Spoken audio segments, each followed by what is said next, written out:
Me and Big D working on the grinder this morning. The feed wheel in that grinder, in her mulch grinder, that I'm way up down here. You are up there. That feed wheel, it's got like a planetary hub in it. That thing got dried out. I don't even know if we've ever really serviced it, to be honest. So we had to put a new planetary hub in there. That was like almost $4 grand. And put a new planetary hub in it. Now we're gonna put it back together and I'm gonna grind, I guess.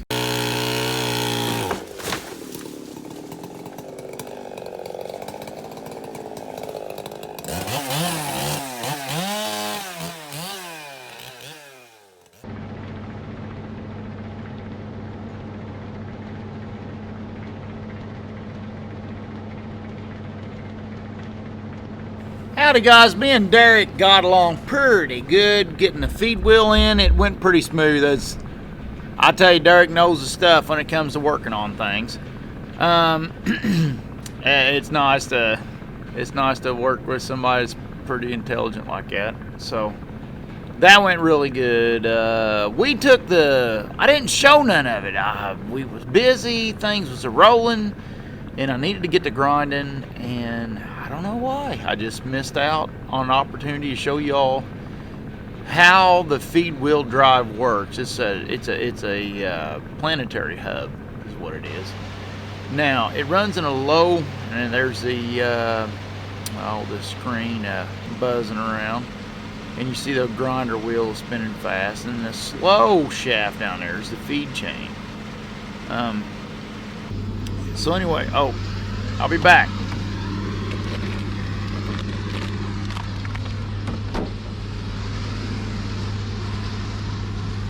Check this out. Wind's coming out of the wrong direction. The way these things burn down.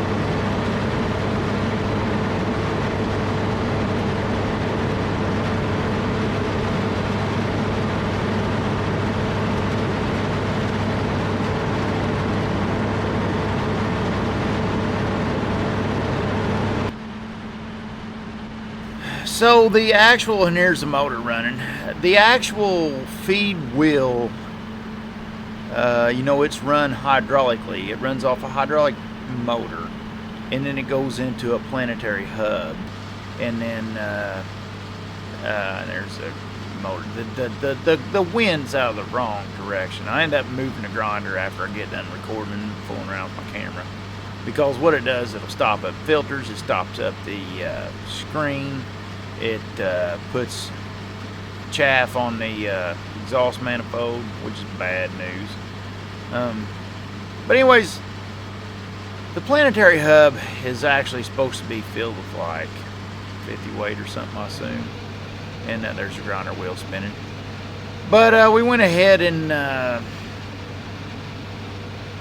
we come up with our own hillbilly vent design, and where you can charge it with grease. So we have on the feed wheel, on the left hand side of the feed wheel, you can't see it from where you're sitting, but the drive's on the left hand side. You can see the hydraulic hoses wrapped around the arm on the left that's raising up and down the feed wheel.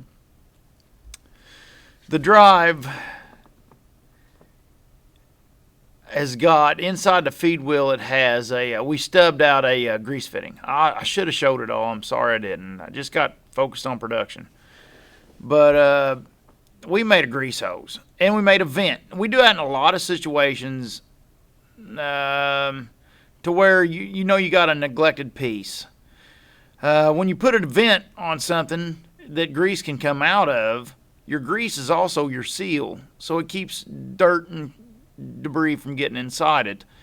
And you just grease it up and keep in any excess. It'll blow out the vent, and it's wet in there. You know it stays wet in there. So in this application, such a dirty application, the seal goes bad from dirt getting crunched in there or sawdust, and then it loses its oil, and then there it is, dry as a bone. Bearings go out, things go bad, So that was our way of fixing that situation. But like I said, I didn't get any of it on there. And here I finally got the screen stopped up. You can see I'm pulling the chaff off of it, or, well, it's not chaff. We ain't combining, but it's dust.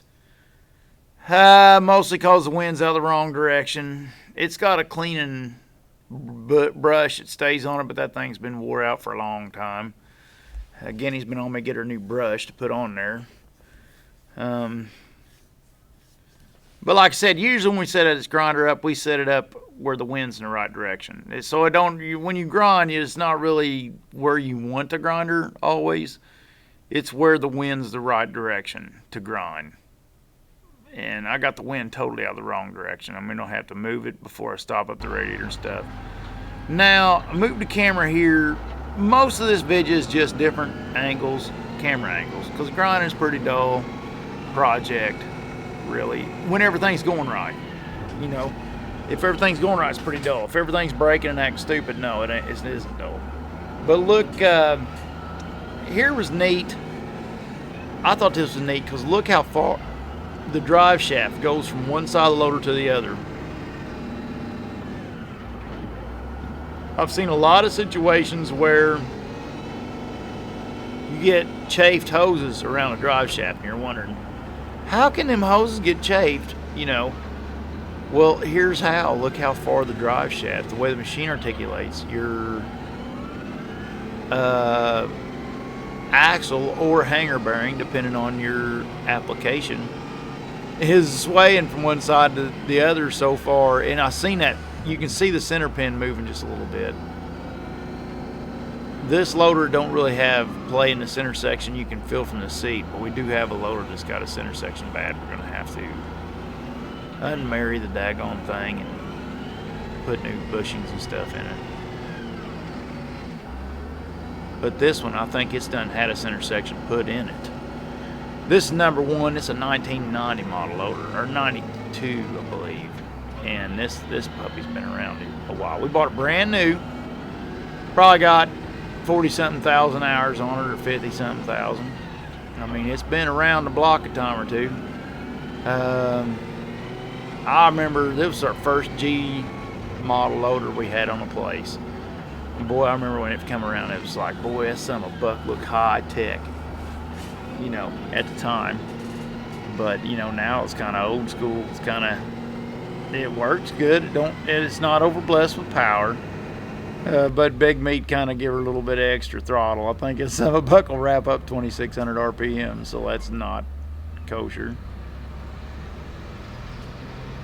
Now is a different angle. I wanted a inside the cab angle, a few of them, for people that don't, I think most everybody's been around loaders. So, nobody's probably learning much from this, but I wanted to get an inside cab deal. So those of you, the gear shift's on the left over there. You'll see me pop it with my finger every now and then. Joystick's on the right. Steering wheel's in the middle. Now on the far right, just off the screen, is the auxiliary. That was the auxiliary handle for your clamp or something, or if you're running a broom, it'll run the broom or whatever. Down here you got a brake pedal by your throttle pedal, but you don't ever use it on a wheel loader. You use the one on the left. There's two brake pedals on any wheel loader that I've ever been exposed to. And you end up using your right foot to run the throttle, your left foot to run the brake. And on the far left is a diffie lock. It locks in your front differential. And I don't know how a loader's plumbed. I don't recall if these G loaders have a diffie lock pump like a skidder does or not. Or it's just robbing off hydraulic pressure from the brake pump or what. I don't know how these G's are set up. I've not worked on them enough. They look simple. Anytime I've ever been in one of these, they look pretty simple to me. The OG loaders do, so that's pretty nice. I like it when it's simple. That makes my day. But and that's about all from this angle. Let's go to the next angle. Oh yeah, inside the I love this. I wanted to get this. This here, it's a mechanical throttle. It's got an electric fuel shutoff, and this injector pump's actually getting bad in this thing. It's getting to where you got to pour. If you get the loader warm, you have to pour cool water on it to get it started. So Derrick put a pump in the other day. He finally got some extra time.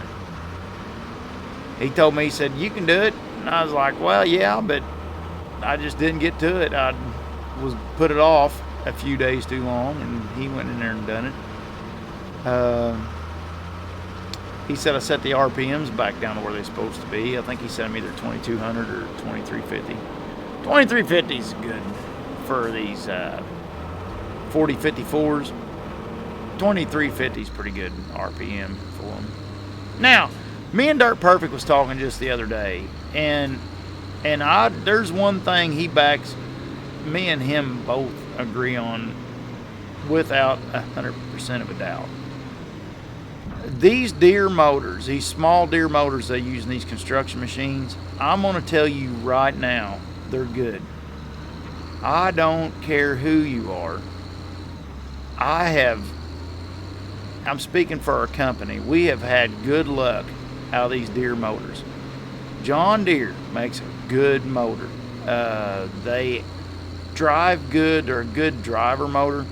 They're a good motor for the operator because they're responsive. They wrap good. I just can't brag on them enough. Now, mechanical wise, these old motors for sure. I don't know about the new ones. A lot of the new ones, how they are. I know we got a H skidder that's got the canuter valve on it, or what the heck is it? The shed eater valve, EGR, and it eats just as much dirt as any of the rest of them. Sometimes it gets a little finicky on high pressure side over this, that, or the other. But John Deere's are just made to, they are good motors. It's hard for us, and of course we all live on the farm belt, you know, so we're the John Deere's next door to where we all live, you know, so in the bread basket, you know, so they're right there. I mean, it's just hard to beat a John Deere motor in our area. You know, you go to Japan or whatever, and it's probably all about the Komatsu and whatever. But here in our neck of the woods, in America, it's hard to beat Deere and Cat. It just is. It's hard to beat, especially, and I'm gonna especially speak for Deere. These loaders have been really good to us. The 4054s, love them. The 6068s, love them. And now Brutus has got this 6083, and so far I am loving it. I've always wanted to try a 748 G3 skidder, because I always figured them 6083s and them would be a beast of a motor for a skidder, for a grapple skidder. And it'd be old school. It'd be, I know a lot of the new people like some new stuff and be like, you know, well, it's not brand new, but but I'm telling you, that should be, well, I'm not telling you because I don't know, but I'm assuming, my gut tells me that would be a good setup. A 748, anybody comment down below if you got anything to add to that conversation, to the motor situation, anything, because I'd like to get a little conversation going amongst everybody on this. I'm convinced that a 748 G3 would be a hard skidder to beat for kind of what we do, select cutting off the cutter. Not really select cutting off a chainsaw, man. 748 G3 would kill a timber cutter. There's no need for that pulling off a hand cutter. But pulling off a track buncher or something like that, I could see a 748 G3 being a real nice rig for that, you know. And of course, you look at Thomas Johnson and Werners and a whole bunch of them here, and then I mean a bunch of people's running these big skidders. Now we're using tiny for a big skidder out in the woods, so a big fancy nice skidder is not real necessary for us. But just a good wholesome solid big, I just think that'd be cool. It'd be economical price, be good you know, get one that's a good fixer-upper or whatever. I think would be fun. I don't know, I'm kind of thinking out loud and dreaming right now. So, I mean, probably not has anything to do with reality. But I'm just saying, these old G model loaders and them G3 skidders and stuff, we really love them around here. But come a day, we're going to have to, you know, start updating.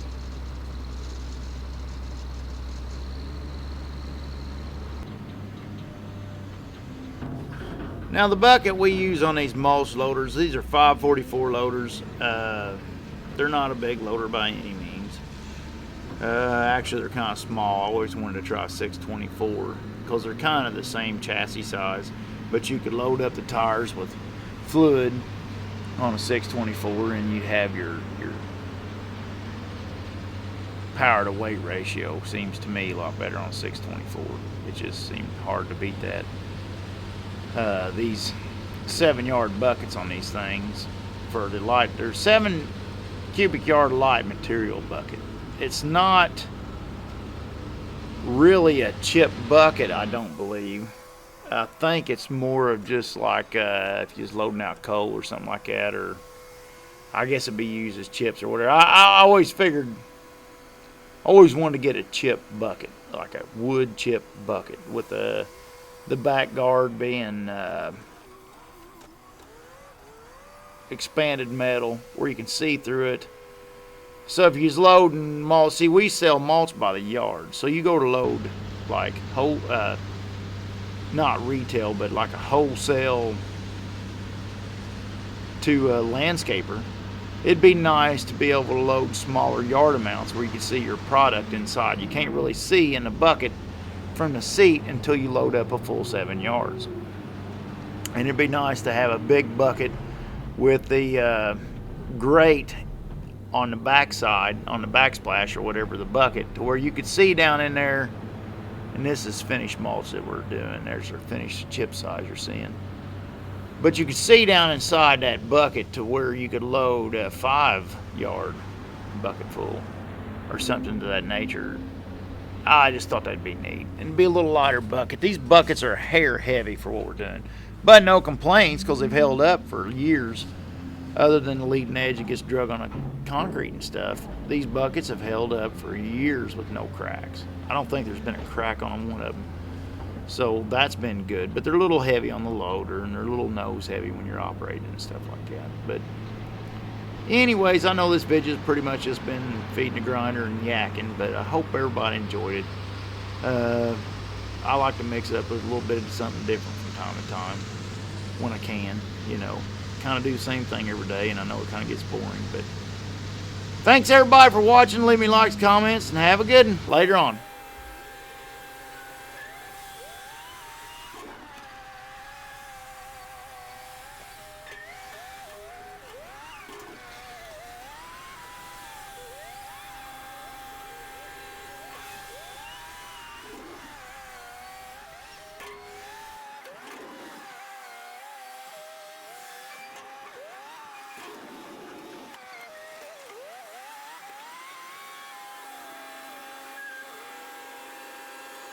Thanks guys for watching. One thing I wanted to say is everybody out there, do be safe. Please. We all got to go home at the end of the night. There's other people relying on us. So let's not forget that. Thanks everybody. Have a good one. Hey guys and gals, don't forget to go to loggerway.com for all your loggerway gear. Thanks.